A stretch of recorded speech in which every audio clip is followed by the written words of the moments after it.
Pero laging nasa parlor yan eh. Ay, Pagka nandun siyempre. ka sa parlor, Totoo. makakakuha ka ng mga... Hindi barberya. Oo. Kasi yung barberya, mga Ano ka matitipon. makakakita ng mga makakakuha ng mga impormasyon. Oo. A1 information. Ay, dito naman sa parlor, ay ano to? Mga blind item ang makikita Ayun mo nga. papakinggan dito. Oo. Ano ba sabi niyang showbiz reporter na yan? Eh, meron na raw kasing mga big fish, Nelson. Big fish. Big Ay, fish. pagka bagong taon, kami, yan ang... Pupunta kami ng Commonwealth Market, yan, abangan ko yan. Ha? Yung bagsak Ay, pa lang. kasi yung lapu-lapu malaki. Ay, naku, the best. Yan lang, okay na yan. Wala na iba. Sweet and sour yan. Tapos, oo. I-steam mo, no? Big Kaya, fish. ano, yung steam lapu-lapu, Oo. nalagyan mo ng mayonnaise. Kahit nga kung halimbawa, medyo nagtitipid ka, kahit yung tilapia ang malaki. Ayun, yung karpa. Pwede, Big karpa. fish pa yan. Yan, oh. Yan ba ang binabanggit ng showbiz reporter? Pero hindi ito may kinalaman sa literal na pagkain, kundi big fish sa likod ng flood control scam. Ayun ang sinasabi natin. Big fish. Ang galing ng showbiz reporter. So, nagano na siya doon, ha? Nagbanggit na siya eh. Hindi na yung issue nung mga artista? At para sa kanyang big fish na ito, ay isa daw senador. Wow! At ang katunayan na ito isang senador, sapagkat siya'y sumulat sa Senate President para wag itong bigyan ng travel authority, Nelson. Ha? Wag bibigyan ng travel authority kung sino man ang senador na ito. Sapagkat para sa kanya ay ito ang big fish sa likod ng flood control scam. Eh, pagka flood control scam at binanggit mo ang big fish niyan dyan, hindi yung kumukuha ka lang ng kickback. Kasi Ay, hindi. kung kukuha ka lang ng kickback, Oho. hindi ka big fish. Hindi ikaw nagmamando, parang... Wala, nakinabang ka lang Oo, doon, binibigyan totoo. ka lang ng... Ano, Oo. ang big fish sa flood control, kasi may pondo yan, Oo. ay yung ito, pondo dyan, ha? Ito dyan, ganito ang ilalagay dyan. Yung nagdidistribute Yun ng nagmamando. Ayun ang totoo, tama ka doon. Kasi yung sasabihin, kausapin mo, halimbawa ha, kaya halimbawa totoo yung senador na yan, kausapin mo yung senador na yan, ilalagay natin yung project. Oho. Ito, kickback niya. Oho. Siyang nag-uutos ng... Siya nagpaplano talaga, no? Oo, siyang nagdi-distribute di ba? So, so ibig sabihin mo, parang co-conspirator lang yun. Oo, hindi yun ano talagang... lang yun? hindi yun ang big fish. Binayaran mo lang yun para... Oo nga, Di no? ba?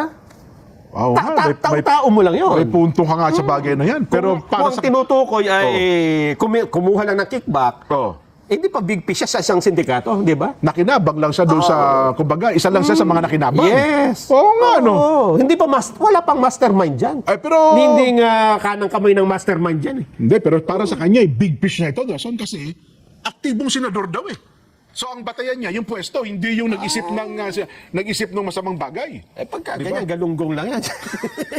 Sap-sap ba ang tawag nito? Sap-sap Dilis? yan. Naka. Ano ba sabi? Oo. Ang binabanggit po natin, mga kababayan, Na showbiz reporter yan, ha? Kasi sabi mo, blind item. hindi naman, parang ano lang, parang showbiz reporter ang style. Si ano yan? Si Kakang ano yan? Deo Macalma yan.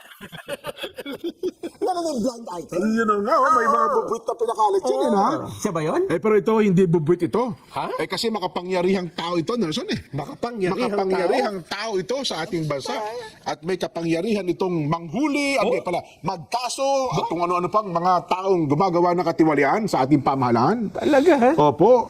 Ang ating ang binabanggit ay ito pong ang pagbubunyag ni Ombudsman Boying Remulla Aba, siya pala yun. na dalawang malalaking isda, big fish, Wow! ang nakatakdang sampahan ng kaso kaugnay isang maanomalya pong flood control projects.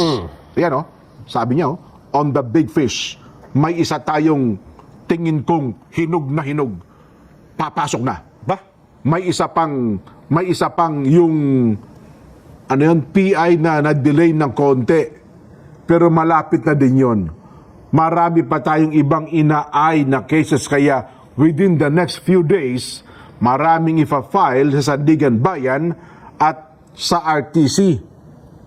Kaya kahapon, yung kay Diskaya. Yon.